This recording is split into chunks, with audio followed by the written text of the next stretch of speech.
Ma'am, I need to speak with Deputy Director Catherine Vale immediately. This is Agent Rodriguez, from the Phoenix Field Office.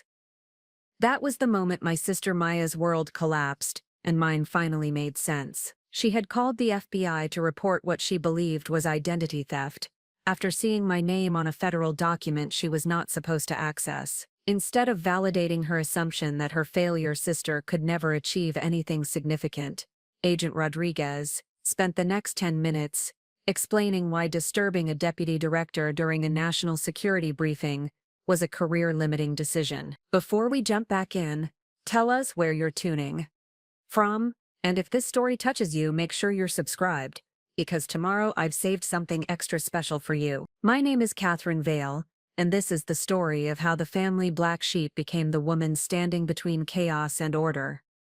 Growing up in the affluent suburb of Westbrook Heights, Connecticut, our family operated according to a carefully constructed hierarchy of value and expectation. My parents, Richard and Eleanor Hartwell, had built their social standing on the foundation of my older sister Maya's achievements and my younger brother David's potential.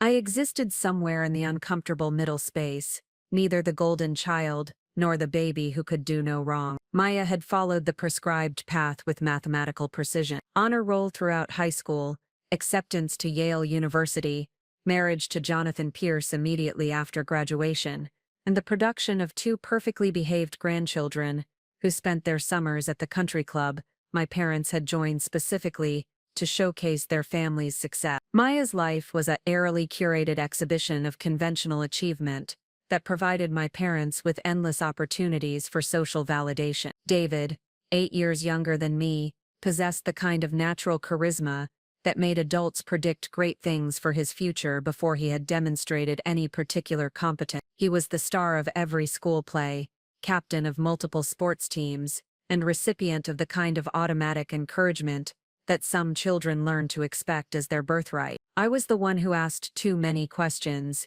stayed up late reading books that had not been assigned, and displayed an uncomfortable fascination with subjects that did not translate into dinner party conversation. While Maya studied business administration and David excelled at activities that looked impressive on college applications, I gravitated toward courses in criminology, forensic science, and constitutional law that my parents dismissed as television subjects. The dinner table conversations that shaped my adolescence followed predictable patterns. Maya would share updates about her academic achievements or social successes.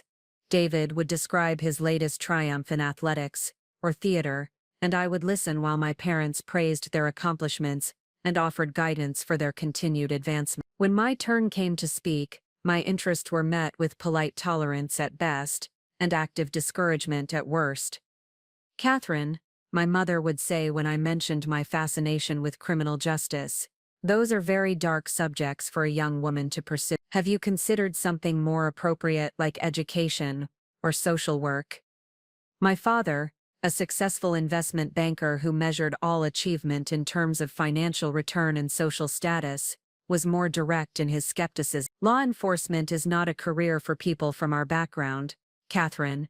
It is a job for people who cannot access better opportunities. These conversations established a pattern that would persist well into my adult years. My interests were categorized as phases to be outgrown rather than passions to be developed. My achievements, when they occurred, were acknowledged briefly before the conversation returned to family members whose successes were easier to understand and celebrate. The first indication that my path would diverge significantly from family expectations emerged during my junior year of high school when I enrolled in an advanced placement course in government and politics. The teacher, Mr.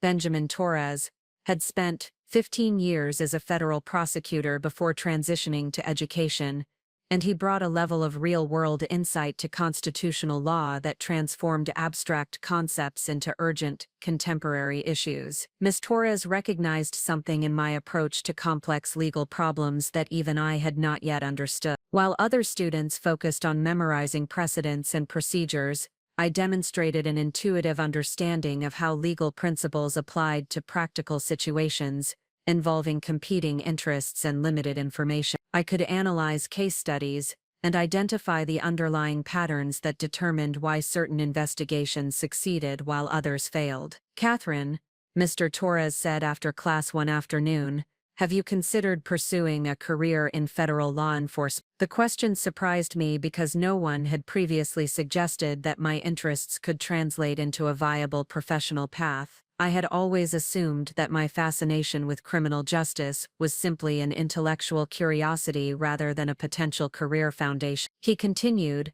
the FBI actively recruits candidates who can think systematically about complex problems and communicate effectively under pressure. Your analytical skills and your ability to see connections that others miss are exactly what federal agencies need. Ms. Torres arranged for me to participate in a youth leadership program sponsored by the FBI field office in New Haven. The program involved a week-long intensive introduction to federal law enforcement, including sessions on investigative techniques, constitutional law, cybersecurity, and counterterrorism. For the first time in my academic experience, I was surrounded by adults who shared my interests and who treated those interests as professionally valuable rather than personally problematic. The program culminated in a mock investigation where participants worked in teams to solve a complex case involving multiple jurisdictions and competing priorities. Our team was assigned a scenario involving financial fraud that had expanded into international money laundering and potential terrorism finance. While other teams struggled to coordinate their efforts and prioritize conflicting evidence,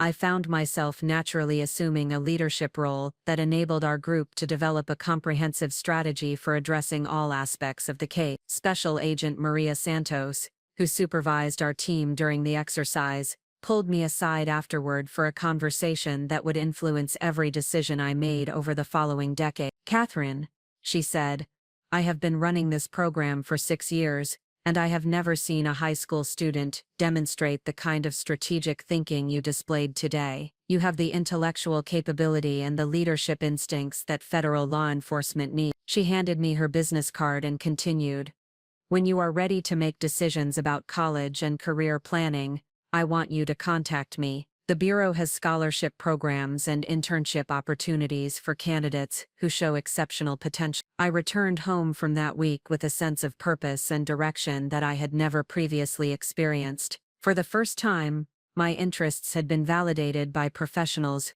who understood their practical application. I had discovered a career path that would allow me to use my analytical skills to address problems that mattered at the highest levels of national importance. My enthusiasm about the FBI youth program was met with the kind of concerned silence that preceded difficult family conversation. That evening, my parents requested a private discussion in my father's study, a formal setting reserved for addressing serious issues that required immediate correction. Catherine, my mother began, we are concerned about the direction your interests are taking. Law enforcement is a dangerous profession that is not appropriate for young women from our social background. My father was characteristically direct. We have invested significant resources in your education and development.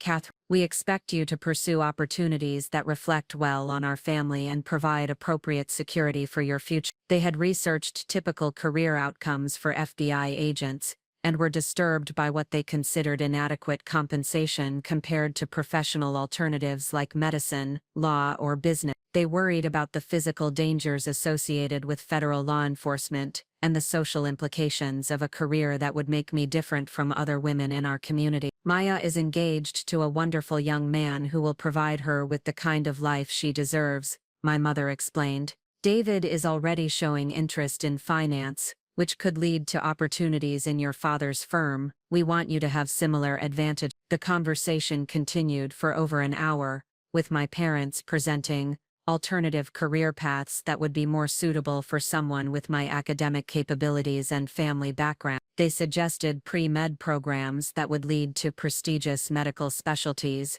law school followed by positions at respected firms, or business programs that could eventually result in executive roles at major corporations. Throughout this discussion, they never questioned my intellectual ability or my potential for professional success. Their concerns were entirely focused on the social and financial implications of my chosen direction. They wanted me to succeed, but only within parameters that they could understand and celebrate with their social circle. I listened respectfully to their concerns, but I also recognized that their objections were based on misconceptions about federal law enforcement and assumptions about what would make me happy and fulfilled. They were trying to protect me from what they perceived as limitations, but they did not understand that I was trying to protect myself from the kind of life that would leave me feeling empty and disconnected from meaningful work. I appreciate your concerns, I said finally, but I need to pursue the path that feels authentic to who I am, not the path that looks appropriate to other people. The disappointment in their expressions was unmistakable,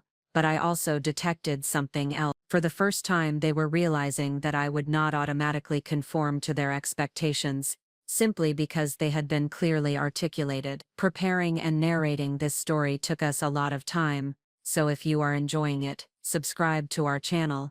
It means a lot to us. Now back to the story. Senior year presented the practical challenge of translating my career interests into specific educational choices. While Maya had attended Yale, and David was already being recruited by prestigious universities for his athletic abilities, I focused my applications on institutions with strong criminal justice programs and established relationships with federal agencies. I applied to George Washington University, American University, Georgetown, and several state schools known for their law enforcement partnerships. My academic record was strong enough to gain acceptance at competitive institutions, but my choice of major continued to puzzle and concern my family. When I received acceptance letters, including a partial scholarship to George Washington University's criminal justice program, my parents' response was tepid at best. They attended my high school graduation ceremony, but their conversations with other parents focused primarily on Maya's recent engagement and David's athletic achievement. When asked about my plans,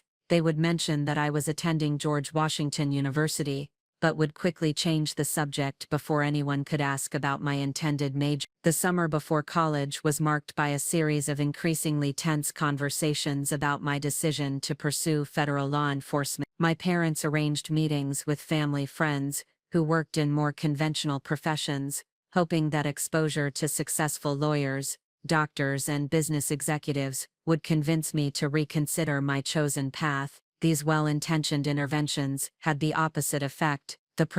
My parents enlisted to discourage my career choice often displayed fundamental misunderstandings about modern law enforcement, and seemed to believe that federal agents spent their time in situations resembling television dramas, rather than conducting sophisticated investigations involving financial crimes, cybersecurity, and national security threats. Their lack of accurate information about my chosen field reinforced my conviction that I was making the right decision for reasons they could not appreciate. I was not pursuing law enforcement because I was attracted to danger or excitement. I was drawn to the intellectual challenges and the opportunity to apply analytical skills to problems that had genuine consequences for public safety and national security. Moving to Washington, D.C. for my freshman year felt like stepping into a different world where my interests were not just tolerated but actively cultivated. George Washington University's criminal justice program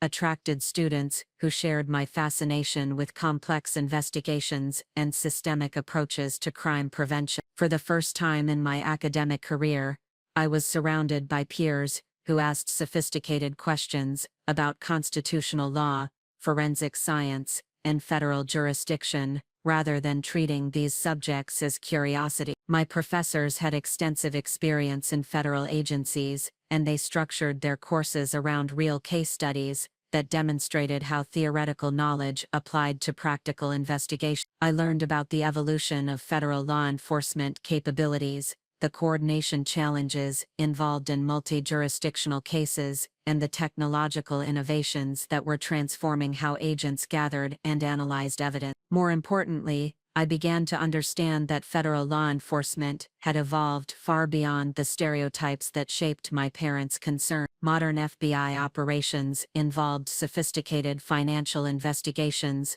cybersecurity initiatives, counterintelligence activities, and counter-terrorism efforts that required advanced analytical skills and extensive coordination among multiple agencies and international partners. The intellectual demands of this work aligned perfectly with my natural interests and capability. I thrived in courses that required synthesizing complex information from multiple sources, identifying patterns that revealed underlying criminal enterprises, and developing strategies for addressing threats that crossed traditional boundaries between domestic and international law enforcement. During my sophomore year, I applied for and received an internship with the FBI Washington Field Office, where I worked with experienced agents on cases involving financial fraud and cybercrime. The internship provided exposure to real investigations and allowed me to observe how federal agents applied their training to evolving threats that required continuous learning and adaptation. Special Agent Santos, who had maintained contact with me since the high school youth program,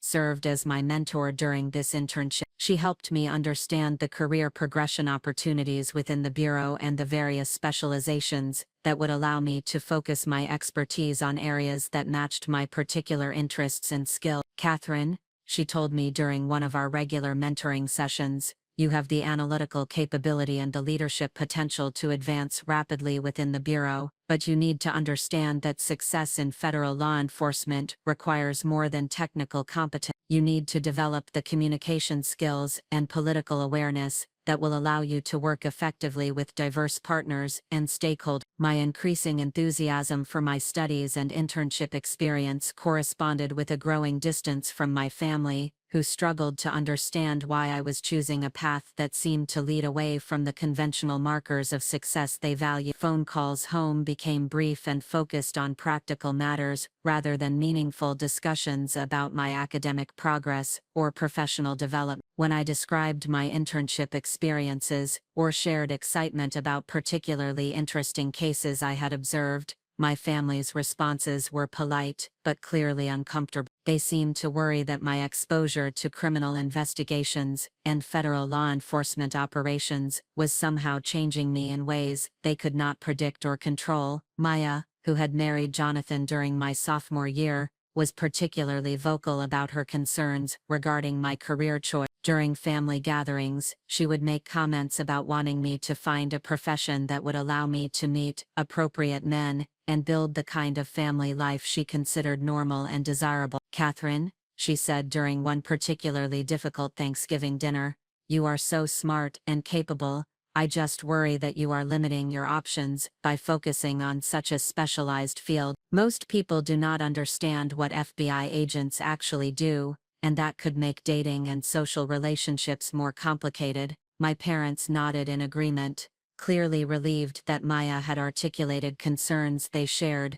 but had been hesitant to express directly. They wanted me to be successful, but they also wanted my success to fit within social frameworks they could easily explain and celebrate. I tried to explain that my work provided intellectual satisfaction and sense of purpose that I had never experienced in other contexts, but these arguments seemed to reinforce their belief that I was pursuing an unusual path that would ultimately lead to personal and social isolation. Despite my family's reservations, my junior and senior years of college solidified my commitment, federal law enforcement, as both a career choice and a personal calling. My academic performance earned recognition from professors and internship supervisors, who recommended me for accelerated programs and leadership opportunities within federal agencies. I was selected for an advanced internship with the FBI's Financial Crimes Section, where I worked on cases involving complex money laundering schemes and international financial fraud. This experience provided exposure to the kind of high-level investigations that required coordination among multiple federal agencies and international law enforcement partners. The intellectual demands of this work exceeded anything I had previously encountered in academic settings. Every case required mastering new technical information, understanding evolving criminal methodologies, and developing innovative approaches to evidence gathering and analysis. The stakes were genuine, and the consequences of success or failure extended far beyond personal achievement to public safety and national security. During my senior year, I was recruited for the FBI's Accelerated Career Development Program, which would allow me to begin my federal career immediately after graduation, rather than waiting for standard application cycle. The program was highly competitive and reserved for candidates who had demonstrated exceptional academic performance and leadership potential during their undergraduate internship. My selection for this program represented validation of my career choice and confirmation that my skills and interests aligned with federal law enforcement needs. However, it also meant that my path would diverge even further from conventional expectations and that my family's concerns about my choices would probably intensify rather than diminish. The night before my college graduation, my parents requested one final conversation about my career plans, hoping that 4 years of distance might have provided me with perspective that would lead to different decisions about my professional future. We met in the hotel restaurant near campus, and they began by expressing pride in my academic achievements and recognition of my intellectual capability. They acknowledged that I had excelled in my chosen field of study,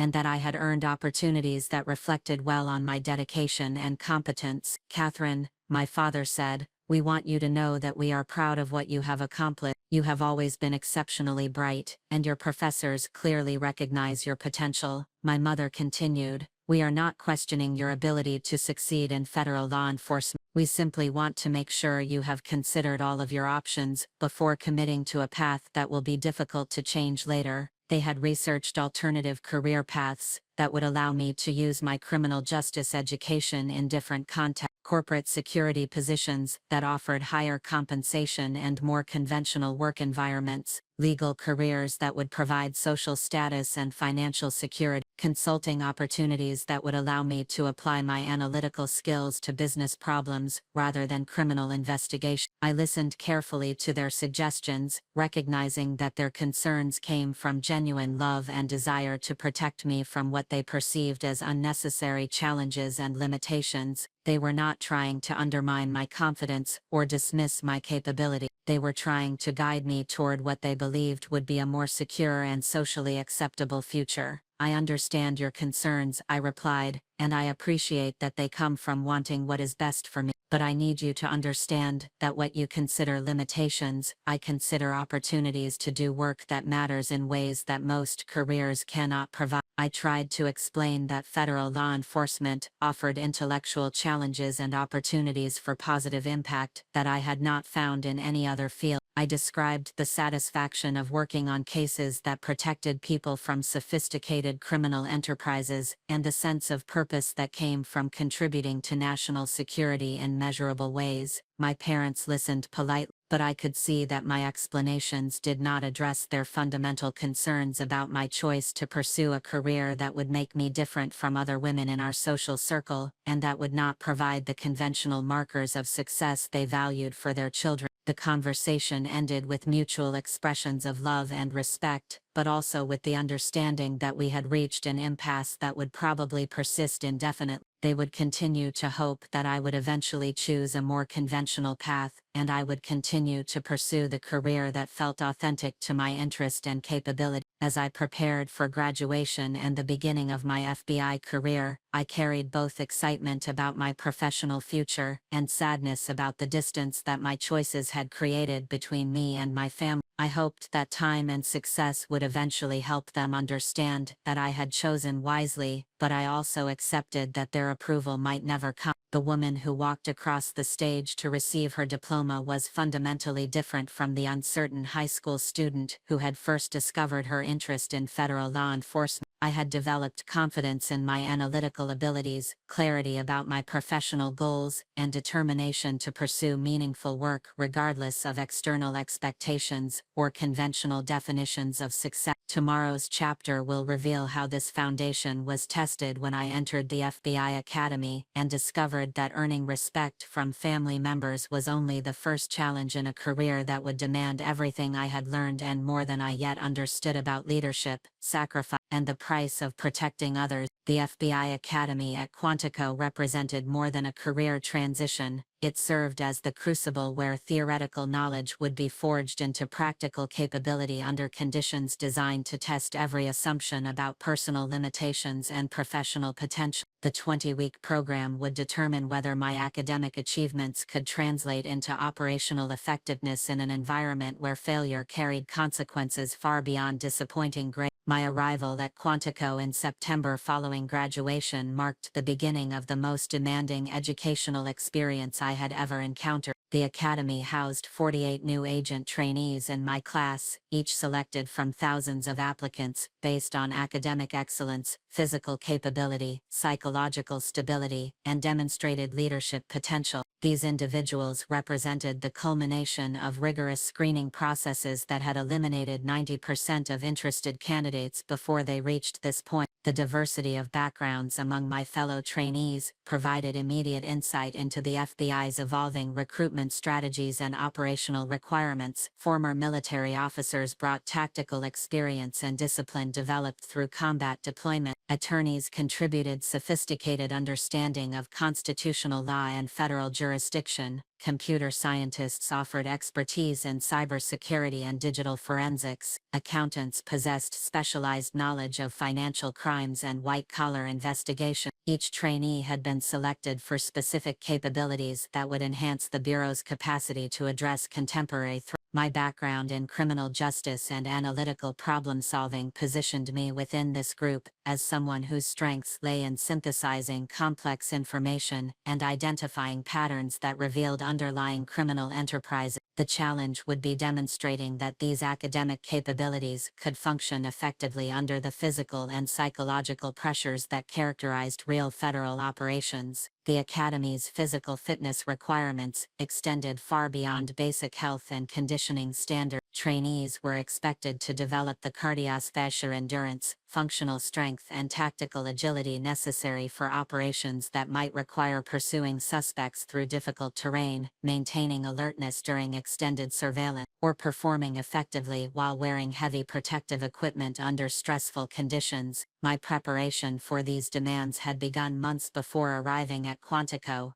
but the intensity of academy training revealed the difference between adequate fitness and operational readiness. Morning physical training sessions included distance running, strength conditioning, defensive tactics and firearms proficiency training that progressively increased in complexity and intensity throughout the 20-week program. The psychological demands proved equally challenging and far more sophisticated than I had anticipated. Trainees participated in scenario-based exercises that simulated high-stress decision-making under conditions of incomplete information and competing priorities. These exercises were designed to reveal how individuals responded to pressure, uncertainty, and ethical dilemmas that had no clear correct answer. One particularly memorable exercise involved a simulated hostage situation where trainees were required to negotiate with an armed suspect while coordinating with tactical teams and managing communications with multiple command centers. The scenario included deliberately conflicting information from different sources, time constraints that prevented thorough analysis of all available options, and ethical considerations that complicated simple tactical solutions. My approach to this exercise reflected the analytical methodology I had developed throughout my academic career. Rather than focusing immediately on tactical responses, I spent crucial initial minutes establishing clear communication protocols, verifying information sources, and identifying the underlying motivations that were driving the suspect's behavior.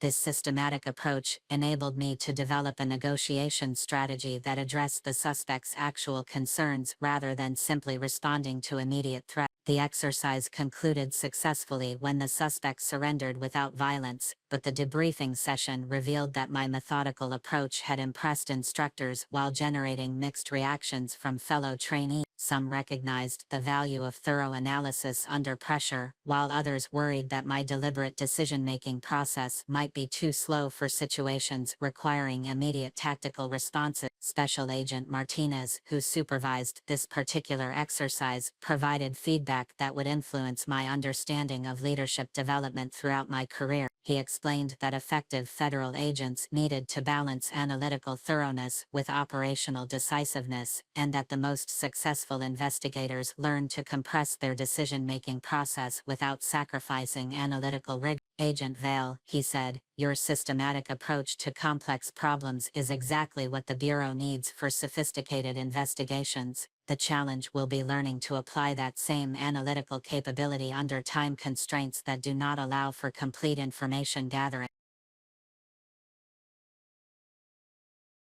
The Academy's academic curriculum covered constitutional law, criminal procedure, investigative techniques, forensic science, and federal jurisdiction with an intensity that exceeded most graduate programs. Trainees were expected to master complex legal concepts while simultaneously developing practical skills in evidence collection, witness interviewing, and case preparation that would be immediately applicable in field assignments. My academic background provided advantages in courses that required theoretical understanding of legal principles and investigative methodology, but the Academy's approach to education emphasized practical application under realistic conditions, rather than abstract knowledge acquisition. Every concept was taught in the context of actual cases and scenarios that demonstrated how theoretical knowledge translated into effective operations. The firearms training component presented particular challenges for someone whose previous experience with weapons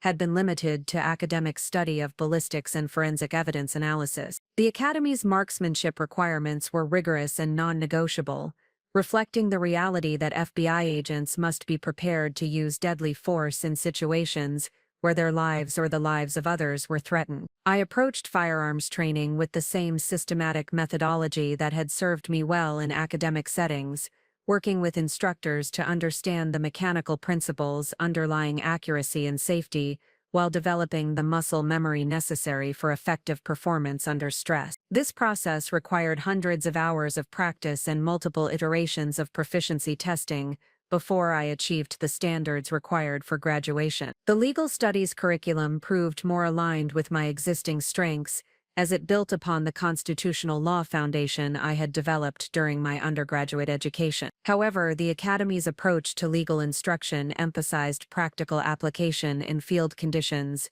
rather than theoretical analysis in controlled academic environments. Instructors presented complex scenarios involving Fourth Amendment protections, Miranda rights, federal jurisdiction questions, and evidentiary requirements that would determine whether investigations resulted in successful prosecutions or dismissed cases. These exercises required rapid analysis of legal precedents and immediate application of constitutional principles under time constraints that mimicked real operational conditions. My performance in these exercises consistently ranked among the highest in our class, but instructors emphasized that academic excellence would be meaningless without the communication skills necessary to present findings clearly to supervisors, prosecutors, and eventually juries who would determine the ultimate success or failure of investigation. The Academy's leadership training component addressed the reality that new agents would be expected to assume supervisory responsibilities relatively early in their careers, and that effective federal law enforcement required coordination among multiple agencies with different cultures, priority, and operational procedures. Leadership exercises included commanding multi-agency task forces, managing complex investigations involving competing jurisdictions, and coordinating resources during crisis situations that required immediate decisions with long-term consequences. These scenarios were designed to identify trainees who possessed the analytical capability and communication skills necessary for advancement to supervisory positions. My performance in these exercises revealed both strengths and areas requiring development. My analytical approach to problem solving enabled me to develop comprehensive strategies that addressed multiple objectives simultaneously, and my communication skills allowed me to present complex plans clearly to diverse audiences with different levels of technical expertise. However, my natural inclination toward thorough analysis sometimes conflicted with the rapid decision-making requirements of crisis situations. I learned to compress my analytical process without sacrificing essential elements, developing the ability to identify critical information quickly while postponing less urgent considerations until time permitted more thorough evaluation. One particularly challenging exercise involved managing a simulated terrorism investigation that required coordinating with local law enforcement, federal agencies, and international partners, while maintaining operational security and managing media attention. The scenario included deliberately conflicting intelligence from different sources, resource limitations that prevented optimal responses, and political pressures that complicated operational decisions. My approach to this exercise reflected lessons learned from earlier training experience. I established clear communication protocols immediately, designated specific responsibilities to team members based on their expertise and capabilities, and developed contingency plans that could be implemented rapidly if initial strategies proved ineffective. The exercise concluded with successful neutralization of the simulated threat, but more importantly, it demonstrated my ability to function effectively as an operational leader under conditions that closely resembled real federal investigation. The feedback from instructors and fellow trainees indicated that my combination of analytical capability and leadership potential positioned me for rapid advancement within the Bureau. During the final weeks of academy training, trainees were required to express preferences for initial field assignments and specialized training programs that would shape their early career development. These decisions would determine not only immediate work assignments, but also long-term career trajectories within different bureau divisions and operational specialties. My interests and demonstrated capabilities aligned most closely with white-collar crime investigations, particularly cases involving complex financial fraud and cybercrime that required sophisticated analytical skills and extensive coordination among multiple agencies. This specialization would allow me to build upon my academic foundation while developing operational experience in areas where the Bureau faced evolving challenges and expanding responsibility. The Financial Crimes Division offered opportunities to work on cases involving international money laundering, securities fraud, public corruption, and organized crime enterprises that operated across traditional jurisdictional boundaries. These investigations required the kind of systematic analysis and pattern recognition that had characterized my strongest academic performances, but they also demanded the ability to function effectively in field environments that presented physical and psychological challenges. My selection for white-collar crime specialization reflected both personal interests and Bureau needs for agents who could navigate the increasing complexity of financial crimes in an interconnected global economy. The work would require continuous learning about evolving criminal methodologies, technological innovations, and regulatory frameworks that affected federal jurisdiction and investigative procedure. Special Agent Rodriguez, who had maintained contact with me since my undergraduate internship, provided guidance about the long-term career implications of different specialization choices. She explained that white-collar crime experience provided excellent preparation for senior leadership positions because it required the broad analytical capability and multi-agency coordination skills that characterized executive-level responsibility. Agent Vale, she told me during one of our discussions about career planning, your analytical strengths and leadership potential suggest that you should be thinking about your career trajectory in terms of senior management positions, rather than simply operational specialization. White-collar crime experience will provide the foundation you need for advancement to supervisory and executive roles. Academy graduation represented both the culmination of intensive training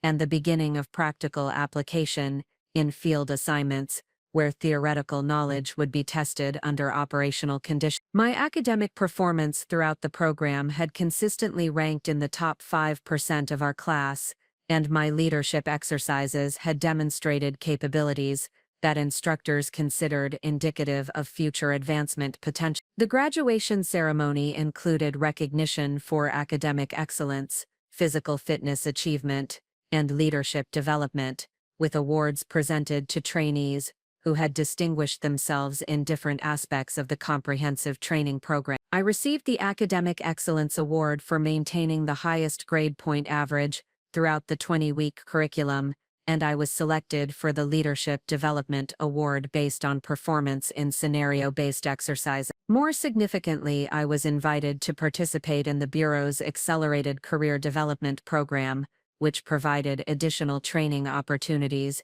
and mentorship relationships designed to prepare high-potential agents for rapid advancement to supervisory positions. This program was highly selective and reserved for graduates who had demonstrated exceptional analytical capability, leadership potential, and commitment to Bureau mission and value. My parents attended the graduation ceremony, representing their first direct exposure to the professional environment I had chosen, and the colleagues who would shape my career development. Their reactions were complex, reflecting pride in my achievements combined with continued uncertainty about the career path I had selected. The ceremony itself provided them with insight into the sophistication and professionalism that characterized modern federal law enforcement, but their conversations with other families revealed that they remained uncomfortable with explaining my career choice to their social circle. They expressed pride in my academic achievements while continuing to hope that my federal law enforcement experience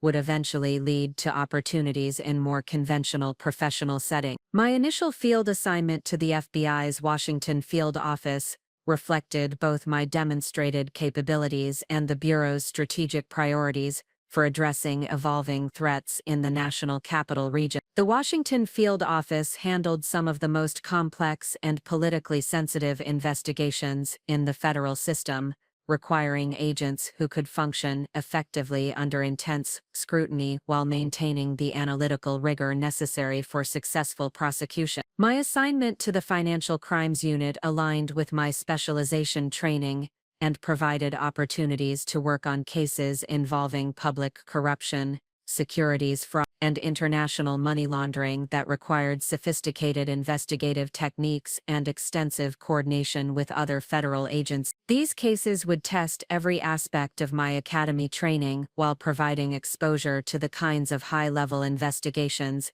that shaped federal law enforcement priorities. The transition from academy training to operational assignments required additional preparation beyond the technical skills and theoretical knowledge developed during the 20-week program. Field agents needed to understand the political and bureaucratic environments that influenced federal investigations, the media attention that accompanied high-profile cases, and the career implications of success or failure in assignments that could affect national security or public confidence in federal institutions. Special Agent Martinez, who had supervised many of my academy exercises, provided guidance about managing the transition from training to operational responsibility. He emphasized that successful agents learned to balance analytical thoroughness with operational efficiency, and that the most effective investigators developed the ability to function independently while maintaining coordination with supervisors and partner agents. Agent Vale,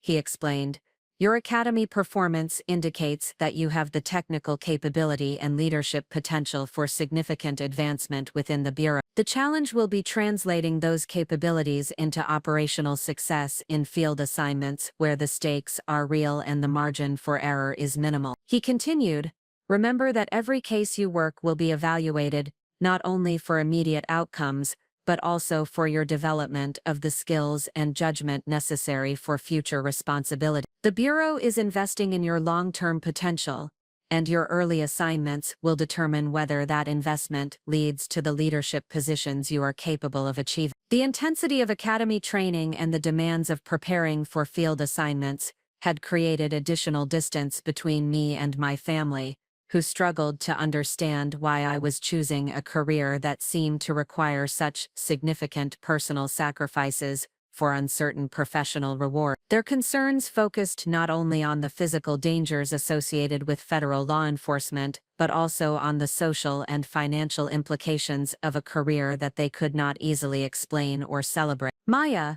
who had established herself as the family's primary example of conventional success, continued to express concerns about my career choice through pointed questions about my personal life and future plans. Her own marriage to a successful attorney had provided her with the social status and financial security that my parents considered appropriate objectives for their children, and she seemed genuinely puzzled by my commitment to a profession that would not provide similar advantage. "Catherine," she said during one of our increasingly rare phone conversations, "I understand that you find your work interesting, but have you considered what this career choice means for your personal life? Most men are intimidated by women in law enforcement, and the demands of federal work make it very difficult to maintain normal relationships." These conversations reflected fundamental differences in how we define success and personal fulfillment, but they also revealed the extent to which my career choice had created barriers to family relationships that had once provided emotional support and encouragement. My family's inability to understand my professional motivations was accompanied by my growing inability to relate to their priorities and concerns. My father's reactions were more restrained but equally indicative of his disappointment with my decision to pursue federal law enforcement, rather than opportunities that would have provided more conventional markers of achievement. His conversations with me became increasingly focused on practical matters rather than substantive discussions about my work or career development, suggesting that he had accepted my choice while remaining unable to celebrate it. During family gatherings, the conversations that had once included updates about my academic progress and professional development now focused primarily on Maya's social activities and David's college achievement. My career was acknowledged through polite inquiries that quickly transitioned to other topics, creating an unspoken understanding that my professional life was not a subject for family celebration or support. The academy experience had transformed not only my professional capabilities, but also my understanding of personal identity and the relationship between individual achievement and meaningful contribution to societal well-being. The intensive training environment had revealed strengths and capabilities that I had not previously recognized, while also clarifying the personal values and professional objectives that would guide my career development. The physical and psychological demands of academy training had developed confidence in my ability to function effectively under stress and uncertainty, while the academic curriculum had provided sophisticated understanding of the legal and procedural frameworks that governed federal investigation. More importantly, the leadership exercises had demonstrated that I possessed the analytical capability and communication skills necessary for advancement to positions of significant responsibility within the Bureau. The friendships developed with fellow trainees had created a professional network of colleagues who shared similar values and objectives, providing the kind of peer support and intellectual stimulation that had been missing from my family relationship. These relationships were based on mutual respect for professional competence and shared commitment to Bureau mission, rather than social status or conventional definitions of success. My perspective on career development had evolved from simple interest in criminal justice to sophisticated understanding of federal law enforcement as a profession that required continuous learning, personal sacrifice, and unwavering commitment to principles that sometimes conflicted with personal convenience or social expectations.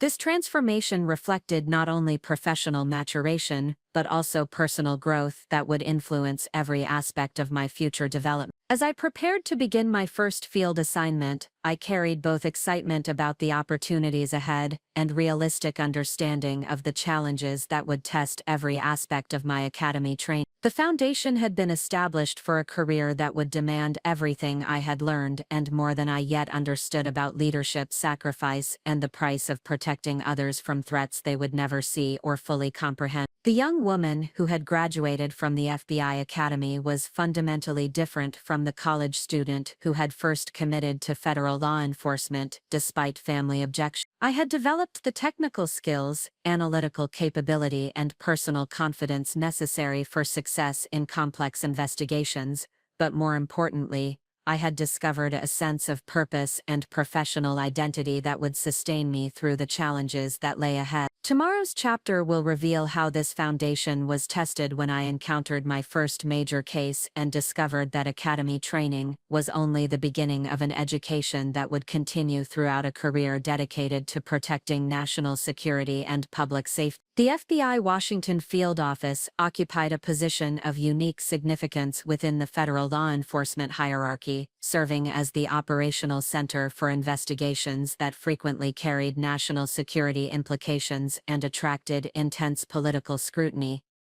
My assignment to this facility represented both an opportunity to work on cases of exceptional complexity and a challenge to demonstrate that academy training could translate into effective performance under conditions where failure would have consequences extending far beyond personal career development. The building itself reflected the Bureau's evolution from a relatively small federal agency into a sophisticated intelligence and law enforcement organization responsible for protecting national security while maintaining constitutional protections for American citizens. Modern technology systems supported investigations that spanned multiple continents and required coordination with dozens of federal, state, and international agencies, while secure facilities enabled analysis of classified information that affected diplomatic relationships and military operations. My initial orientation to the Washington Field Office revealed the breadth of responsibilities that characterized contemporary federal law enforcement. The Financial Crimes Unit handled cases involving public corruption, securities fraud, money laundering, and organized crime enterprises that operated across traditional jurisdictional boundaries. These investigations required analytical capabilities that exceeded those needed for conventional criminal cases, as well as political sophistication necessary for navigating the complex bureaucratic environment that surrounded high-profile federal prosecution. Supervisory Special Agent Rebecca Thompson, who directed the Financial Crimes Unit, possessed over 15 years of experience in complex white-collar investigations and had developed a reputation throughout the Bureau for her ability to manage politically sensitive cases while maintaining the analytical rigor necessary for successful prosecution. Her approach to case management emphasized thorough preparation, systematic evidence analysis, and strategic coordination with prosecutors who would ultimately determine whether investigations resulted in meaningful consequences for criminal activity. Agent Thompson's initial briefing on my role within the unit established expectations that reflected both the Bureau's investment in my development and the immediate operational needs that would shape my early case assignment. She explained that new agents were typically assigned to support roles on established investigations before receiving primary responsibility for independent cases, but that my academy performance had positioned me for accelerated responsibilities if I could demonstrate effective performance under operational conditions. Agent Vale, she said during our first formal meeting, your academy instructors have indicated that you possess exceptional analytical capabilities and leadership potential. However, field operations present challenges that cannot be fully simulated in training environments. Your success will depend on your ability to apply theoretical knowledge to practical situations involving real consequences and genuine time constraints. She continued, the cases we handle in this unit frequently involve subjects who possess significant financial resources, sophisticated legal representation, and political connections that can complicate standard investigative procedures. Effective agents learn to navigate these challenges while maintaining focus on the underlying criminal activity that justifies federal intervention. My first significant case assignment emerged from an ongoing investigation into a complex financial fraud scheme that had attracted federal attention due to its interstate scope and potential connections to organized crime enterprises. The case involved a network of shell companies that appeared to be facilitating money laundering operations for criminal organizations while simultaneously defrauding legitimate investors through sophisticated securities manipulation schemes.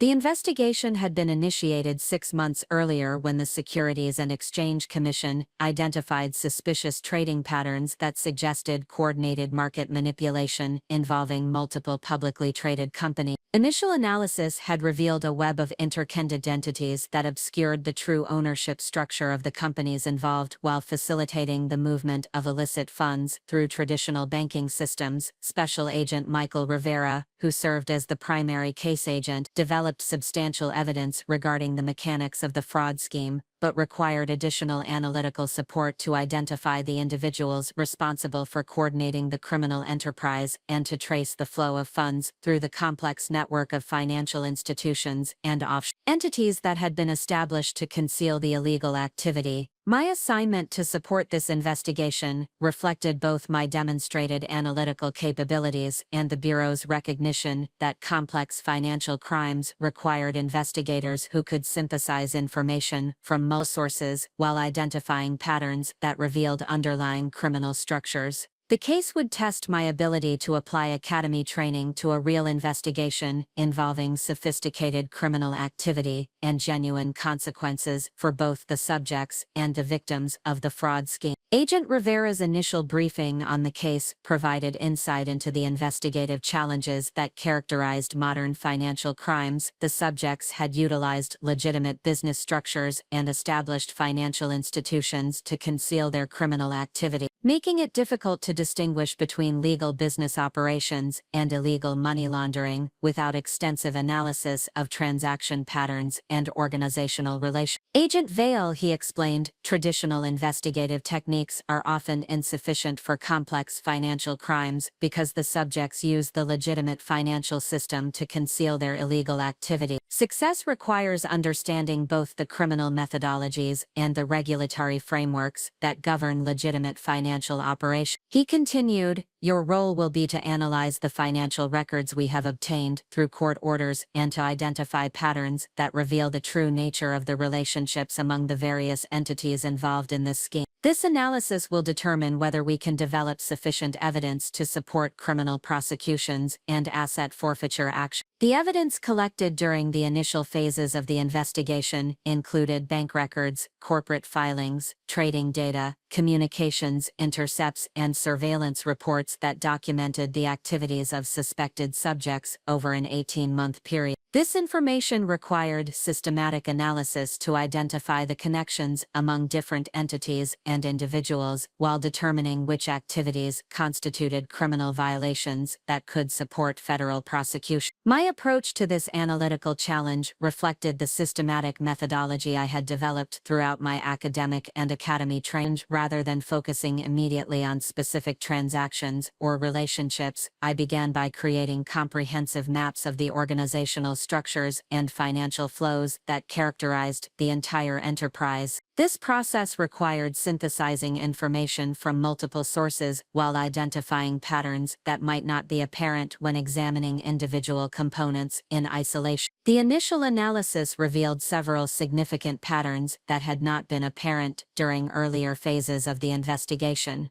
The shell companies involved in the scheme were organized into distinct operational layers that served different functions within the overall criminal enterprise. Some entities appeared to exist solely for the purpose of obscuring ownership relationships, while others served as conduits for moving funds between legitimate and illegitimate activity. More importantly, the timing of various transactions suggested coordination among different components of the enterprise that indicated centralized control rather than independent criminal activity. This pattern implied the existence of an organizational hierarchy that could be targeted through strategic prosecutions designed to disrupt the entire enterprise rather than simply addressing individual criminal acts. My analysis also identified potential vulnerabilities in the scheme that could be exploited through additional investigative techniques. The subjects had relied heavily on electronic communications and digital financial transactions that created records susceptible to analysis even when the communications themselves were encrypted or otherwise protected. These records could provide evidence of coordination and intent that would be essential for successful prosecution. Agent Rivera's reaction to my initial findings indicated that the analytical approach I had developed was producing results that exceeded expectations for a new agent working on her first major case. The patterns I had identified aligned with his operational experience while providing new insights that could guide the next phases of the investigation. Agent Vale, he said after reviewing my preliminary analysis, "This systematic approach to complex financial data is exactly what we need for sophisticated cases like this. You have identified relationships and patterns that we suspected but could not prove through traditional investigative methods. The insights generated through initial analysis enabled the investigative team to develop a comprehensive strategy for dismantling the criminal enterprise while gathering evidence sufficient for meaningful prosecution. This strategy required coordination among multiple federal agencies and careful timing to prevent subjects from destroying evidence or transferring assets beyond the reach of federal authority. My role in strategy development reflected growing recognition of my analytical capabilities and my potential for advancement within the Bureau's investigative hierarchy. Rather than simply providing support for decisions made by more experienced agents, I was invited to participate in strategic planning sessions where my insights directly influenced operational decisions and resource allocation. The strategy that emerged from these planning sessions involved a coordinated approach that would simultaneously target multiple components of the criminal enterprise while preserving evidence necessary for prosecutions and asset forfeiture proceedings. This approach required precise timing and extensive coordination among different investigative teams, but it offered the potential for dismantling the entire organization rather than simply disrupting individual criminal activity. My analysis had identified specific individuals who appeared to occupy key positions within the organizational hierarchy, making them priority targets for additional investigation and potential prosecution. These individuals had attempted to insulate themselves from direct involvement in criminal activities by operating through intermediaries and shell companies, but their coordination of the overall enterprise had created patterns that revealed their central roles. The financial analysis had also identified assets that could be subject to forfeiture if criminal prosecutions were successful. These assets included real estate, investment accounts, and business interests that represented the proceeds of criminal activity and could be recovered for the benefit of fraud victims. The potential for significant asset recovery provided additional justification for the resources being allocated to the investigation. Special Agent Thompson's involvement in strategy development reflected the high-level attention that the case was receiving within the Bureau hierarchy. Her experience with complex white-collar investigations provided essential guidance for navigating the political and legal challenges that characterized high-profile federal prosecutions, while her relationships with prosecutors and other federal agencies facilitated the coordination necessary for successful outcomes. Agent Vale, she told me during one of our strategy planning sessions, your analytical work has transformed this investigation from a collection of suspicious activities into a comprehensive case against an organized criminal enterprise. This kind of systematic analysis is exactly what the Bureau needs for complex financial crime. The execution phase of the investigation required coordinating simultaneous operations across multiple jurisdictions, while maintaining operational security that would prevent subjects from destroying evidence or fleeing to avoid prosecution. This phase tested every aspect of my academy training while providing exposure to the practical challenges that characterized major federal investigations. My responsibilities during the execution phase included real-time analysis of evidence collected during search warrants and arrests, coordination with forensic accountants who were examining financial records, and communication with prosecutors who would make charging decisions based on the evidence we developed. These responsibilities required the ability to process complex information rapidly while maintaining accuracy under time constraints and operational pressure. The search warrants executed during the operation yielded substantial additional evidence that confirmed many of the patterns I had identified through initial analysis, while revealing new aspects of the criminal enterprise that had not been apparent from the financial records alone. Computer systems contained communications that documented coordination among different components of the organization, while physical documents provided evidence of intent that would be essential for successful prosecution. My role in analyzing this newly acquired evidence provided opportunities to demonstrate analytical capabilities under operational conditions, while contributing to immediate tactical decisions about additional investigative steps. The real-time nature of this analysis required compressing the thorough methodological approach I preferred into rapid assessments that could guide ongoing operations. The arrest phase of the operation proceeded according to the strategic plan we had developed,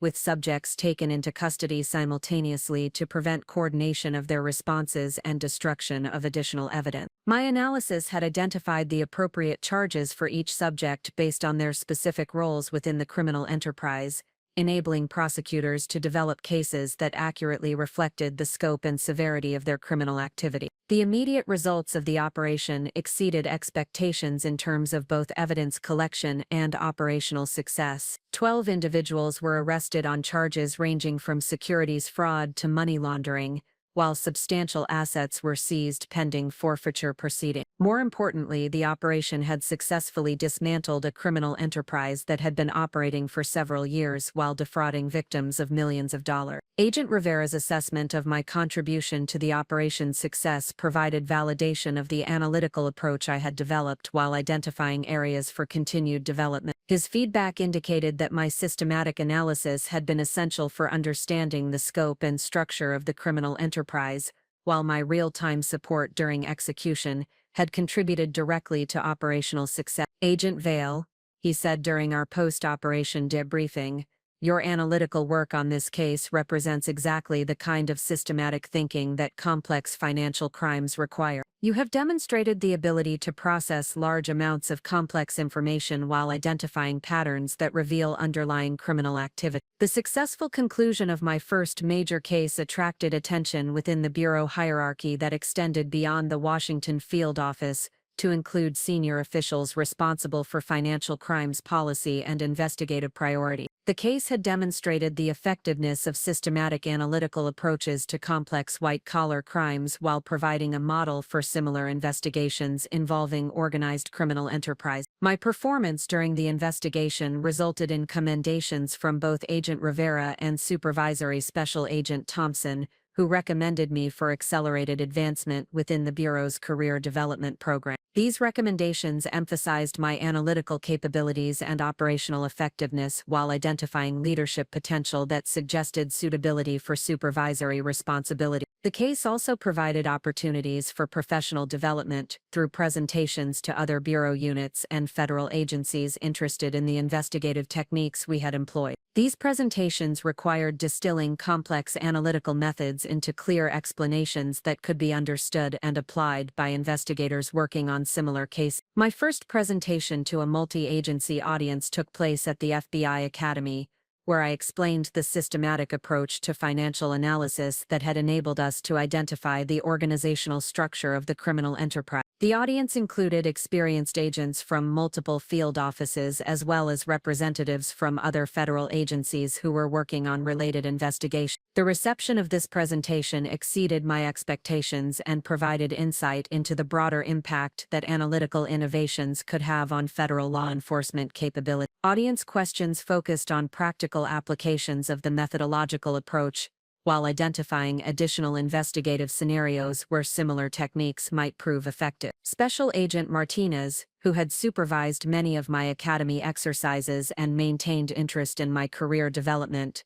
attended this presentation and provided feedback that influenced my understanding of leadership opportunities within the Bureau. His assessment suggested that my combination of analytical capability and communication skills positioned me for rapid advancement to positions of increasing responsibility. Agent Vale, he told me after the presentation, this kind of systematic thinking about complex problems is exactly what the Bureau needs for senior leadership positions. Your ability to develop innovative approaches and communicate them effectively to diverse audiences indicates significant potential for advance. The success of my first major case and the recognition it generated within the Bureau provided concrete evidence of professional achievement that my family could not easily dismiss or minimize. However, their reactions to my success revealed continued discomfort with my career choice and persistent hopes that my federal law enforcement experience would eventually lead to opportunities in more conventional professional settings. Maya's response to news of my successful case work reflected both pride in my achievement and concern about the personal costs associated with federal law enforcement responsibility. Her questions focused primarily on the demands of major investigations and their impact on work-life balance, rather than on the professional satisfaction or societal contribution that the work provided. Catherine,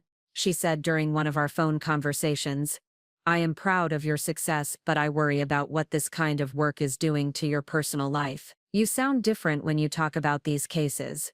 more serious and focused on things that most people cannot relate to. My parents' reactions were similarly complex, reflecting genuine pride in my professional accomplishment, combined with continued uncertainty about the long-term implications of my career. They had attended a bureau ceremony where I received recognition for my contribution to the successful investigation, providing them with direct exposure to the professional environment and colleagues that shaped my daily experience. The ceremony had demonstrated the sophistication and significance of federal law enforcement work while providing my parents with insight into the respect and recognition that exceptional performance could generate within the bureau hierarchy. However, their conversations afterward revealed continued concerns about the social and personal implications of a career that required such intense focus and personal commitment. My father's reaction was characteristically restrained, but more positive than his previous responses to my career development. He acknowledged that my professional achievement represented genuine success by any reasonable measure while maintaining reservations about the personal sacrifices that such success appeared to require. "Catherine," he said, "I can see that you have found work that challenges you and recognizes your capabilities. I still worry about the demands this career places on you, but I cannot argue with the results you are achieving." The distance between my professional satisfaction and my family's continued ambivalence about my career choice created emotional challenges that required careful management. I had discovered work that provided intellectual stimulation, meaningful contribution to public safety, and genuine opportunities for advancement based on merit and performance. However, the inability to share this satisfaction fully with family members who had once provided emotional support created a sense of isolation that accompanied professional success. The successful completion of my first major case established credibility within the Bureau while providing foundation for advancement to cases of increasing complexity and responsibility. Supervisory Special Agent Thompson's assessment of my performance indicated readiness for assignment as primary agent on independent investigations, rather than simply providing analytical support for cases managed by more experienced colleagues. My selection for primary agent responsibilities represented accelerated advancement that reflected both demonstrated capability and Bureau confidence in my potential for continued development. This advancement would provide opportunities to manage all aspects of complex investigations, while building the leadership experience necessary for eventual advancement to supervisory position. The preparation for primary agent responsibilities required additional training in case management, personnel supervision, and coordination with prosecutors and other federal agents. This training built upon academy foundations, while addressing the practical challenges that characterized major federal investigations, involving multiple jurisdictions and competing priorities. My approach to this preparation reflected the systematic methodology that had characterized my previous professional development. I sought mentorship from experienced agents who had successfully managed complex cases, while studying the procedural and legal frameworks that governed federal investigations and prosecution. Special Agent Thompson provided guidance about the transition from analytical support to operational leadership, emphasizing the communication and coordination skills that were essential for managing investigations involving multiple team members and external agents. Her advice focused on maintaining analytical rigor while developing the decisiveness necessary for operational effectiveness. "Agent Vale," she explained, "your analytical capabilities will continue to be important, but primary agents must also develop the leadership skills necessary for coordinating diverse team members while managing the political and procedural challenges that characterize major federal investigations." The foundation had been established for advancement to positions of increasing responsibility within federal law enforcement. My first case had demonstrated analytical capability and operational effectiveness while providing credibility within the Bureau hierarchy that would support continued career development. The young agent who had completed her first major investigation possessed confidence in her professional capabilities and clear understanding of the career trajectory that would lead to positions of senior responsibility within federal law enforcement. The systematic approach that had enabled academy success and first case achievement would continue to guide development toward the leadership positions that my performance suggested were achievable through continued dedication and excellence. Tomorrow's chapter will reveal how this foundation supported advancement to supervisory responsibilities and the management of investigations that would test every aspect of my developing leadership capabilities while establishing the reputation that would eventually lead to executive positions within the Bureau hierarchy. The recognition generated by my successful contribution to the financial fraud investigation accelerated my career trajectory within the Bureau's hierarchy, leading to promotion to Senior Special Agent after only 18 months of field experience. This advancement represented exceptional progress that reflected both demonstrated analytical capabilities and leadership potential identified by supervisors who recognized the value of systematic thinking applied to complex federal investigations. The promotion carried increased responsibilities that extended beyond individual casework to include mentoring newly assigned agents, coordinating multi-agency task force operations, and serving as primary liaison with federal prosecutors responsible for case development and trial preparation. These expanded duties required developing communication and leadership skills that would serve as foundation for eventual advancement to supervisory and executive positions within the Bureau. Supervisory Special Agent Thompson's recommendation for my promotion emphasized the unique combination of analytical rigor and operational effectiveness that had characterized my performance during the initial field assignment. Her assessment indicated that my systematic approach to complex investigations had established new standards for financial crimes analysis while demonstrating leadership qualities that suggested readiness for increased responsibility. The promotion ceremony provided my parents with additional exposure to the professional environment that shaped my career development, offering them insight into the respect and recognition that exceptional performance could generate within federal law enforcement. Their attendance at this formal recognition event represented the first time they had observed my professional achievements being celebrated by colleagues and supervisors who understood the significance of advancement within the Bureau hierarchy. However, their reactions continued to reflect fundamental concerns about the personal costs associated with federal law enforcement careers and persistent hopes that my success within the Bureau would eventually lead to opportunities in private sector positions that would provide greater financial security and social acceptability. Their pride in my achievement remained tempered by uncertainty about the long-term implications of my chosen career path. My father's conversation with other attendees at the promotion ceremony revealed his continued struggle to explain my professional trajectory to business associates who measured success primarily through financial compensation and social status. While he acknowledged my demonstrated competence and rapid advancement, he remained unable to celebrate my achievements with the enthusiasm he displayed regarding Maya's conventional successes or David's academic progress.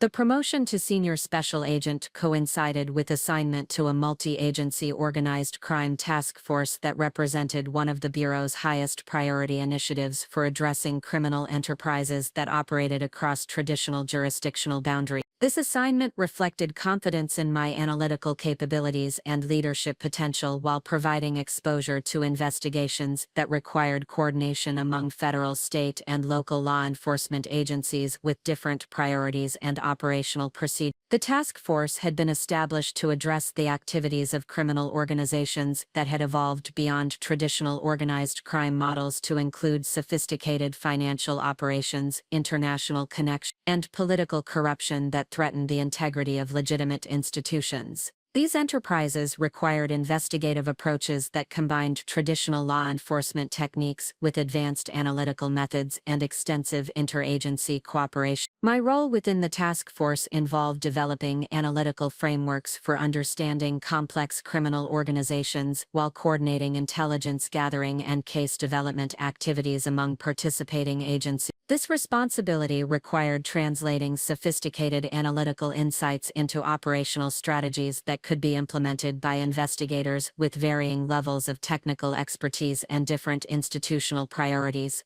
The task force commander, Deputy Assistant Director Robert Harrison, possessed over 20 years of experience in organized crime investigations and had developed a reputation throughout federal law enforcement for his ability to manage politically sensitive cases while maintaining operational effectiveness. His leadership style emphasized collaborative decision-making and strategic thinking that aligned well with my analytical approach to complex problems. Deputy Assistant Director Harrison's initial briefing on my role within the task force established expectations that reflected both the significance of the assignment and the Bureau's investment in my continued development. He explained that success in multi-agency environments required political sophistication and communication skills that extended beyond the technical competencies needed for individual casework. "Agent Vale," he said during our first operational meeting, "your analytical capabilities have impressed supervisors throughout the Bureau, but task force leadership requires additional skills related to managing diverse personnel and coordinating operations among agencies with different cultures and priorities. This assignment will test your ability to function effectively as a senior leader within federal law enforcement." He continued,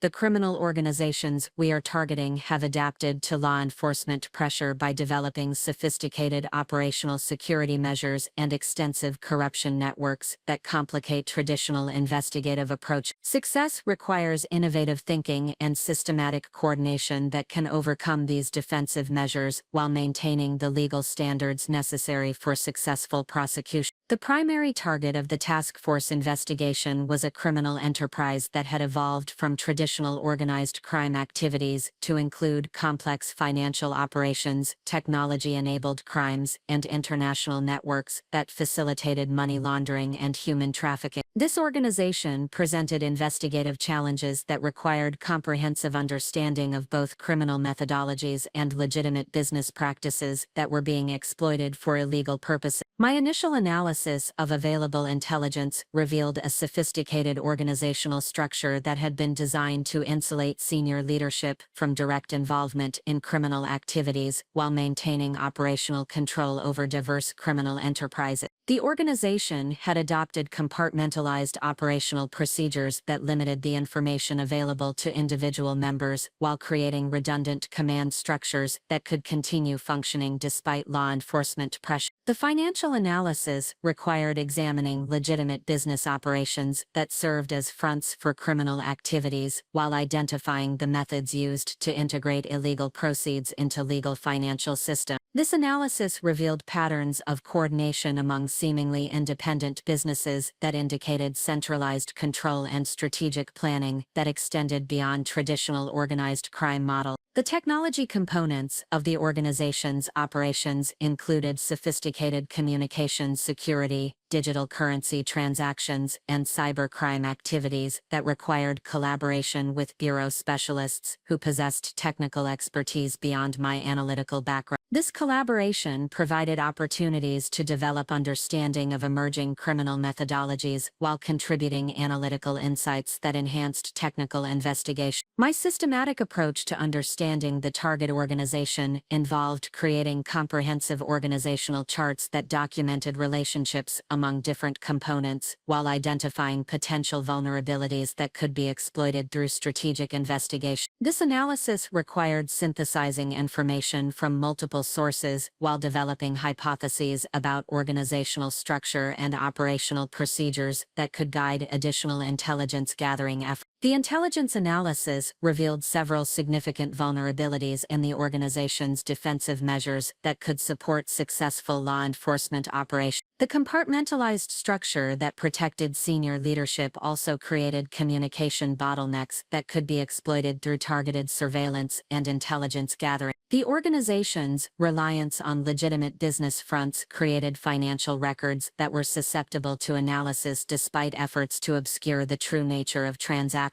Deputy Assistant Director Harrison's reaction to my analytical assessment indicated that the systematic approach I had developed was producing insights that exceeded expectations while providing strategic direction for the task force's operational plan. His feedback emphasized the value of comprehensive analysis in developing effective strategies for addressing sophisticated criminal enterprises. The insights generated through organizational analysis enabled the task force to develop a comprehensive strategy for disrupting the criminal enterprise while gathering evidence sufficient for meaningful prosecutions of senior leadership. This strategy required careful coordination among multiple agencies while balancing immediate operational needs with long-term strategic objectives that would prevent the organization from reconstituting after initial law enforcement pressure. My role in strategy development involved translating analytical insights into specific operational recommendations while coordinating intelligence requirements among participating agents. This responsibility required understanding the capabilities and limitations of different law enforcement organizations while developing plans that could be implemented effectively within existing legal and procedural frameworks. The strategy that emerged from collaborative planning sessions involved a phased approach that would begin with surveillance and intelligence gathering operations designed to confirm organizational structure and operational procedure. This initial phase would be followed by targeted investigations of specific criminal activities that would provide evidence for prosecutions while disrupting operational capability. The final phase would involve coordinated enforcement actions designed to dismantle the entire organization while maximizing asset recovery for victim compensation. The phased approach required precise timing and extensive coordination among federal agencies, state law enforcement organizations, and international partners who possessed jurisdiction over different components of the criminal enterprise. My analysis had identified critical interdependencies among different operational components that could be exploited to maximize the impact of enforcement actions while minimizing the organization's ability to adapt and continue criminal activity. The strategic planning process also addressed potential defensive measures that the organization might employ in response to law enforcement pressure. My analysis of previous cases involving similar criminal enterprises had identified common patterns in organizational responses to investigation and prosecution,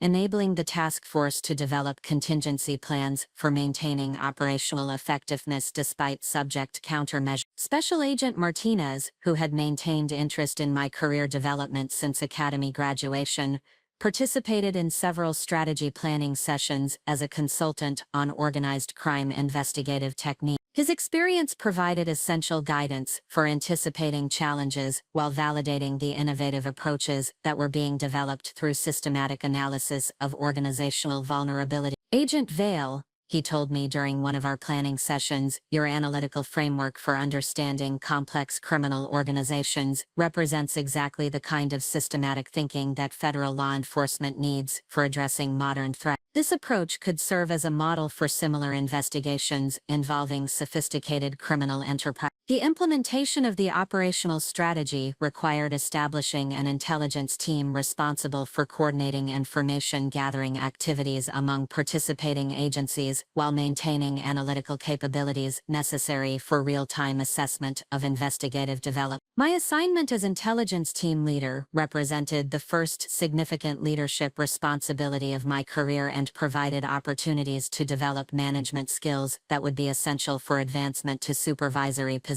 The intelligence team included experienced investigators from multiple federal agencies, state law enforcement organizations, and international partners who brought diverse expertise and different operational priorities to the collaborative effort. Managing this diverse group required communication and coordination skills that extended beyond the technical competencies needed for individual analytical work. My approach to team leadership reflected the systematic methodology that had characterized my previous professional development. I established clear communication protocols that ensured effective information sharing while maintaining operational security necessary for protecting sources and methods. I developed analytical procedures that could accommodate different types of intelligence while producing consistent assessments that supported operational decision-making. His feedback indicated that my combination of analytical capability and leadership effectiveness positioned me for rapid advancement to positions of increasing responsibility within the Bureau hierarchy.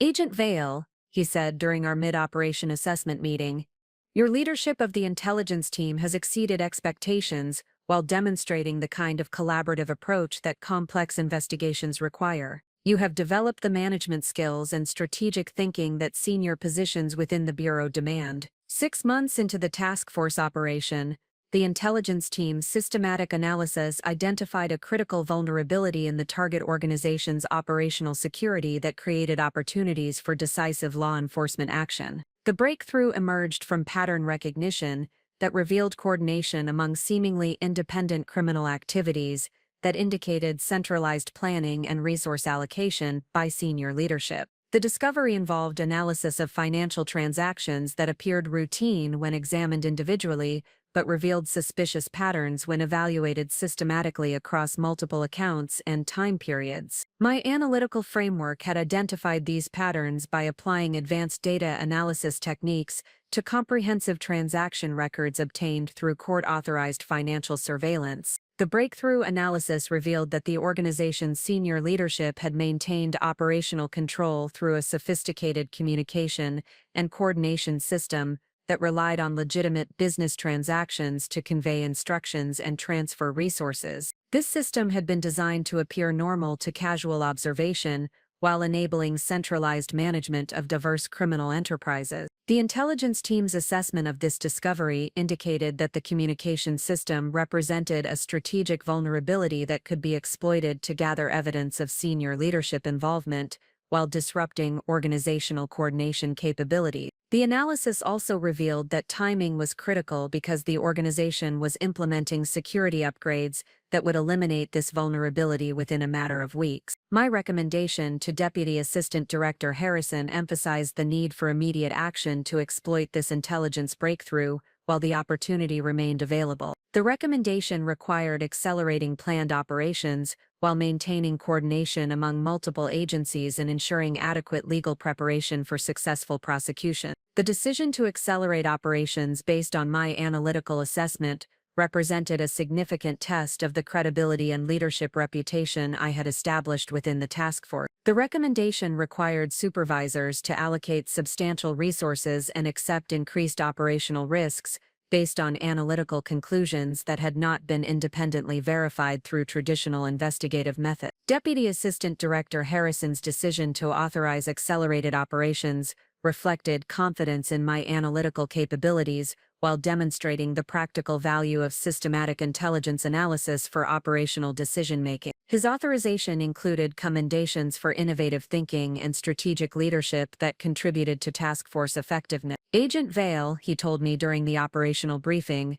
"Your analytical breakthrough has provided the task force with exactly the kind of strategic advantage that complex investigations require. This discovery demonstrates the value of systematic thinking applied to sophisticated criminal enterprise." The accelerated operational timeline required coordinating simultaneous enforcement actions across multiple jurisdictions while maintaining operational security that would prevent subjects from destroying evidence or fleeing to avoid prosecution. This coordination challenge tested every aspect of my leadership development while providing exposure to the practical demands that characterized major federal operations. My responsibilities during the coordination phase included managing intelligence updates from multiple sources, maintaining communication with operational teams across different geographic locations, and providing real-time analytical support for tactical decisions that could affect operational outcomes. These responsibilities required processing complex information rapidly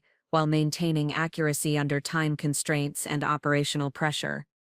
The coordination efforts revealed both the strengths and limitations of multi-agency task force operations. The diverse expertise and resources available through agency partnerships enabled comprehensive approaches that no single organization could achieve independently. However, the different priorities and procedures among participating agencies created communication challenges that required careful management to maintain operational effectiveness. My systematic approach to coordination involved establishing redundant communication systems that could maintain connectivity despite technical failures or security breaches, while creating decision-making protocols that balanced collaborative input with operational efficiency. This approach proved essential when unexpected developments required rapid modifications to planned operations. The operational execution proceeded according to strategic plans despite several complications that required real-time problem-solving and coordination among field teams. My analytical support during execution included assessment of evidence collected during search warrants and tactical guidance for investigators who encountered unexpected situations that were not covered by existing operational plans. The immediate results of the coordinated operation exceeded expectations in terms of both evidence collection and operational impact. 23 individuals were arrested on charges ranging from racketeering to money laundering,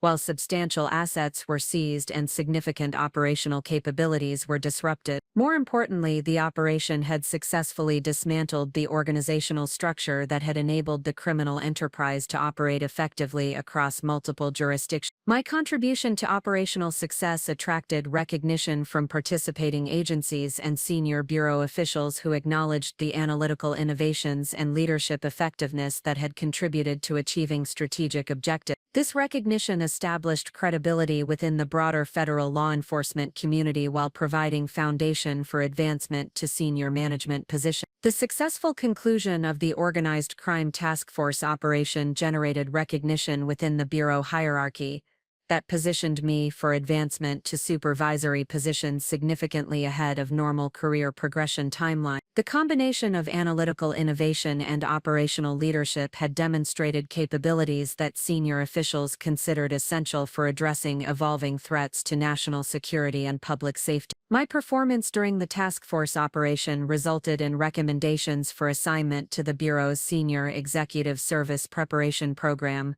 which provided specialized training for agents who had been identified as candidates for executive-level positions. This program represented accelerated career development that reflected exceptional performance and leadership potential. The task force experience had also provided exposure to senior officials from multiple federal agencies who recognized the value of systematic analytical approaches to complex investigation. These professional relationships would prove essential for future career advancement while establishing a network of colleagues who shared similar approaches to federal law enforcement challenges. My analytical work during the task force operation was documented in formal reports that were distributed throughout the federal law enforcement community as examples of innovative investigative techniques. These reports established my reputation as a thought leader in financial crimes analysis while providing foundation for speaking opportunities at professional conferences and training programs. The recognition generated by task force success also attracted attention from federal prosecutors who recognized the value of systematic evidence analysis for building complex cases that could withstand sophisticated legal challenges. These relationships provided opportunities for collaboration on high-profile prosecutions while developing understanding of legal standards that would influence future investigative strategy. Special Agent Thompson, who had supervised my initial field assignments, provided guidance about managing the career acceleration that task force success had generated. Her advice emphasized the importance of continued professional development and strategic career planning that would prepare me for senior leadership responsibility. Agent Vale,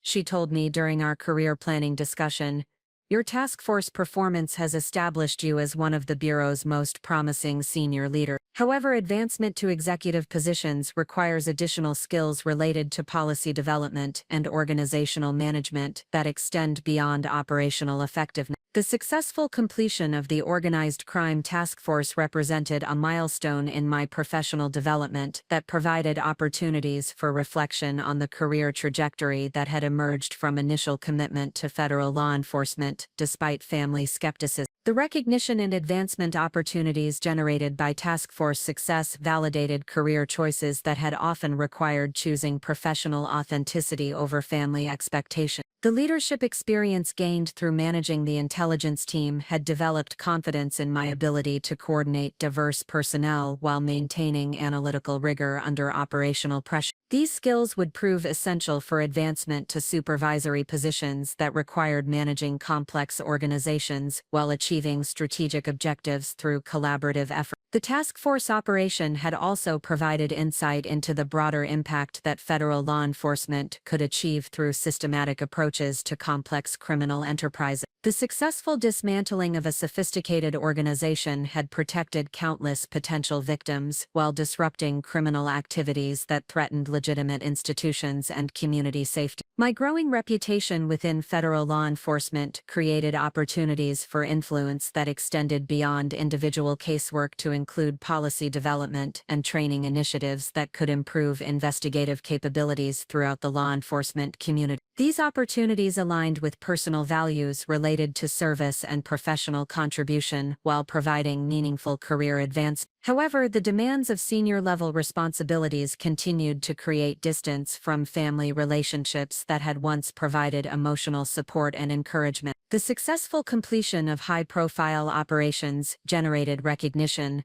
that my family struggled to understand or celebrate, creating persistent tension between professional achievement and personal relations. The foundation had been established for advancement to executive positions within federal law enforcement through demonstrated analytical capability, operational effectiveness, and leadership performance that exceeded expectations for traditional career progression. The systematic approach that had enabled academy success and early case achievements continued to guide development toward senior management responsibilities that would test every aspect of my professional capability. Tomorrow's chapter will reveal how this foundation supported advancement to supervisory positions and the management of complex organizational challenges that would prepare me for eventual appointment to executive leadership within the Bureau hierarchy. The recognition generated by my leadership performance during the Organized Crime Task Force operation accelerated my advancement to supervisory special agent after only 3 years of field experience, representing exceptional career progression that reflected demonstrated analytical capabilities and operational effectiveness under complex investigative conditions. This promotion carried expanded responsibilities for managing investigative teams, coordinating multi-jurisdictional operations, and developing policy initiatives that would influence bureau-wide approaches to sophisticated criminal enterprise. The promotion ceremony took place at FBI headquarters in Washington, attended by senior officials who had observed my professional development through successive assignments involving increasingly complex investigations. The formal recognition provided validation of career choices that had required sustained commitment to analytical excellence and leadership development, despite persistent family concerns about the personal costs associated with federal law enforcement responsibility. Assistant Director Patricia Wong, who supervised the Criminal Investigative Division, delivered remarks during the ceremony that emphasized the Bureau's commitment to promoting agents whose performance demonstrated exceptional analytical capability combined with leadership effectiveness under operational pressure. Her comments specifically acknowledged the innovative approaches I had developed for addressing complex financial crimes and organized criminal enterprises. The advancement to supervisory rank represented transition from operational leadership to organizational management, requiring development of administrative skills and policy expertise that extended beyond the tactical competencies needed for field investigation. This transition would test my ability to translate analytical insights into systematic improvements that could enhance investigative effectiveness throughout the Bureau's organizational structure. My parents attended the promotion ceremony, representing their continued effort to understand and support career achievements that remained fundamentally different from their expectations for conventional professional success. Their presence at headquarters provided additional exposure to the institutional respect and recognition that exceptional performance could generate within federal law enforcement, offering them insight into the sophisticated professional environment that shaped my daily responsibilities. However, their conversations with other attendees revealed persistent uncertainty about the long-term implications of my career trajectory and continued hopes that my advancement within the Bureau would eventually lead to opportunities in private sector positions that would provide greater financial security and social acceptability.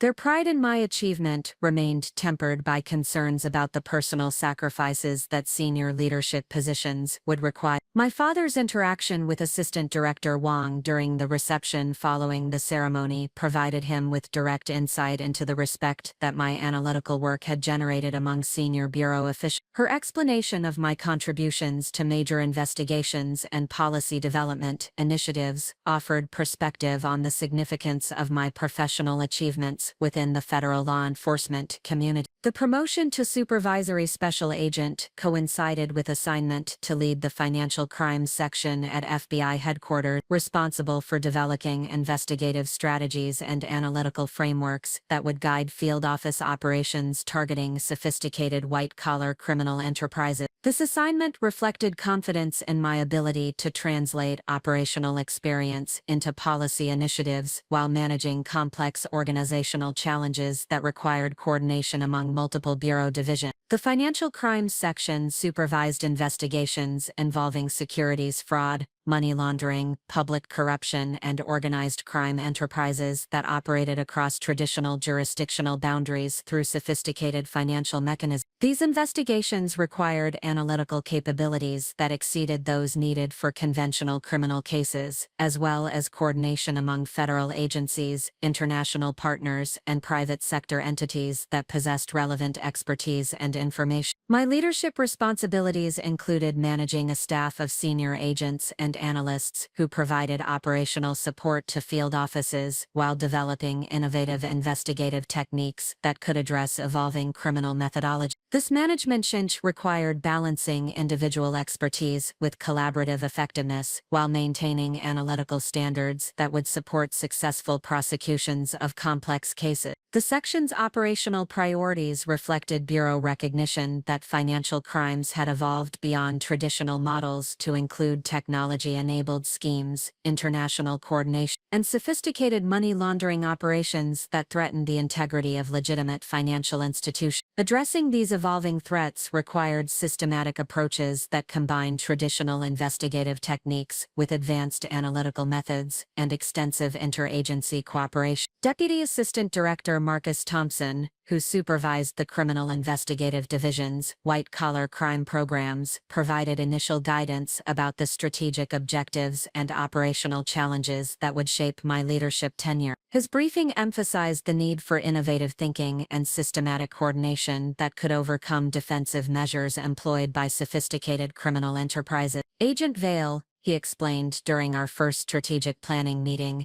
your analytical innovations and leadership effectiveness have prepared you for policy development responsibilities that will influence investigative capabilities throughout the Bureau. Success in this position requires translating operational insights into systematic improvements that can be implemented effectively across multiple field offices. He continued, the criminal organizations we are targeting have adapted to law enforcement pressure by developing sophisticated operational security measures and extensive coordination networks that complicate traditional investigative approaches. Your leadership challenge involves developing innovative strategies that can overcome these defensive measures while maintaining legal standards necessary for successful prosecution. My initial assessment of financial crimes section operations revealed opportunities for systematic improvements in analytical methodologies and information sharing protocols that could enhance investigative effectiveness while reducing resource requirements for complex cases. This assessment required examining existing procedures while identifying innovative approaches that could address operational challenges identified through field office feedback and case review process. The analytical framework development involved creating standardized procedures for financial data analysis that could be applied consistently across different types of investigations while accommodating the specialized requirements of specific criminal enterprises. This standardization would enable more effective coordination among field offices while ensuring analytical quality that would support successful prosecution. The framework also addressed information sharing challenges that had complicated previous multi-jurisdictional investigations by establishing clear protocols for data exchange and analytical coordination among federal agencies, state law enforcement organizations, and international partners. These protocols would facilitate more comprehensive investigations while maintaining operational security necessary for protecting sources and methods. My systematic approach to framework development involved extensive consultation with field office supervisors, experienced investigators, and federal prosecutors who possessed practical insights into operational challenges and legal requirements that would influence implementation effectiveness. This collaborative process ensured that policy initiatives reflected operational realities while addressing documented needs for improved investigative capability. The resulting analytical framework incorporated advanced data analysis techniques, standardized reporting procedures, and coordination protocols that could accommodate different types of financial crimes while maintaining consistency in evidence collection and case development process. The framework also included training components that would ensure effective implementation across field offices with varying levels of technical expertise. Senior officials throughout the Criminal Investigative Division recognized the comprehensive nature of the analytical framework while acknowledging its potential for improving investigative outcomes across a broad range of complex cases. The framework represented systematic thinking applied to organizational challenges that had previously been addressed through ad hoc solutions that lacked consistency and scalability. Assistant Director Wong's assessment of the framework development process emphasized the strategic value of systematic approaches to policy development while identifying potential applications beyond financial crimes investigation. Her feedback indicated that the methodological approach I had employed could serve as a model for similar policy initiatives addressing other categories of complex federal crime. Agent Vale, she told me during our framework review meeting,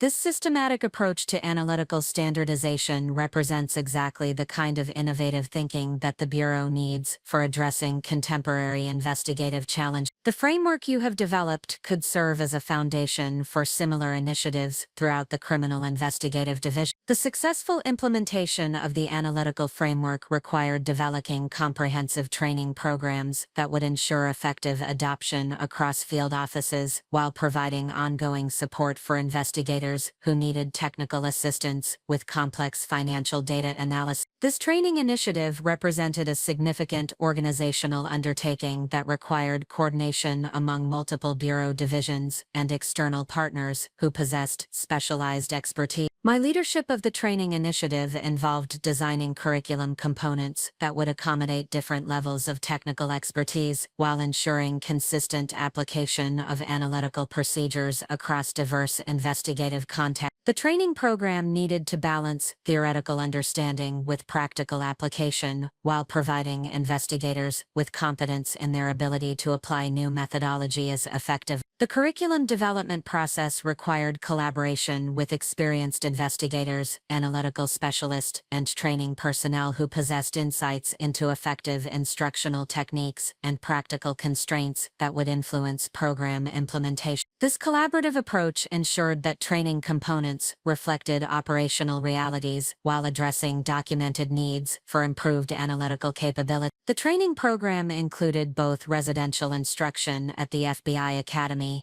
and field-based workshops that would provide hands-on experience with actual case materials under supervision of experienced analytical specialists. This combination of theoretical instruction and practical application would ensure comprehensive understanding while building confidence in investigative personnel who would be responsible for framework implementation. My personal involvement in training delivery provided opportunities to establish relationships with field office supervisors and experienced investigators while gaining insights into operational challenges that had not been apparent during policy development process. These relationships would prove essential for ongoing program refinement and continued professional development within the broader federal law enforcement community. The initial training sessions revealed both the effectiveness of the analytical framework and areas requiring additional development to address specialized investigative scenarios that had not been fully anticipated during policy development. The feedback from training participants provided valuable insights for program improvement while demonstrating widespread appreciation for systematic approaches to complex analytical challenges. Special Agent Martinez, who had continued to provide mentorship throughout my career development, participated in several training sessions as a subject matter expert on organized crime investigation. His involvement provided additional credibility for the training program while offering perspective on potential applications beyond financial crimes investigation. Agent Vale,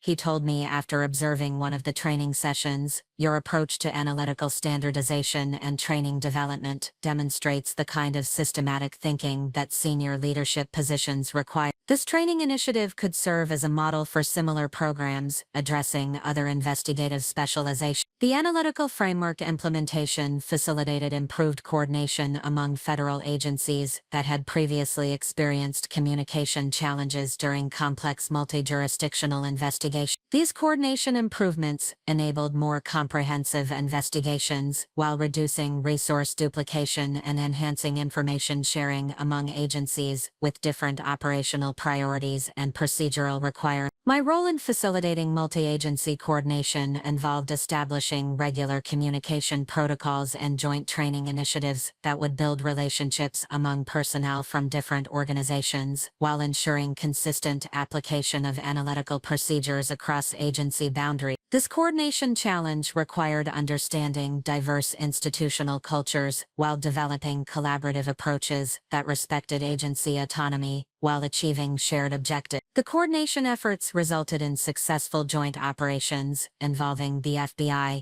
DEA, IRS criminal investigation, and multiple U.S. attorney offices that achieved prosecutorial outcomes that exceeded individual agency capabilities while demonstrating the practical value of systematic analytical approaches applied to complex criminal enterprises. These successes generated recognition throughout the federal law enforcement community while establishing precedents for future collaborative initiatives. One particularly significant joint operation involved dismantling an international money laundering network that had been operating across multiple federal jurisdictions while utilizing sophisticated financial mechanisms that had previously frustrated individual agency investigations. The operation required coordination among 12 federal agencies and 6 international partners, while maintaining operational security necessary for protecting ongoing investigation. My analytical coordination of this operation involved developing comprehensive intelligence assessments that guided tactical decisions while ensuring consistent information sharing among participating agents. The systematic approach enabled identification of operational vulnerabilities that had not been apparent to individual agencies, while facilitating coordinated enforcement actions that maximized investigative impact. The operation resulted in 47 arrests, substantial asset forfeitures, and disruption of criminal networks that had been facilitating money laundering for organized crime enterprises, drug trafficking organizations, and terrorist financing operations. More importantly, the operation demonstrated the effectiveness of systematic analytical approaches applied to complex multi-agency investigations. Deputy Assistant Director Thompson's assessment of my coordination performance emphasized the leadership skills and strategic thinking that had enabled successful collaboration among diverse agencies with different priorities and operational procedures. His feedback indicated that my combination of analytical capability and coordination effectiveness positioned me for advancement to executive positions, requiring broader organizational leadership. Agent Vale, he said during our operation assessment meeting,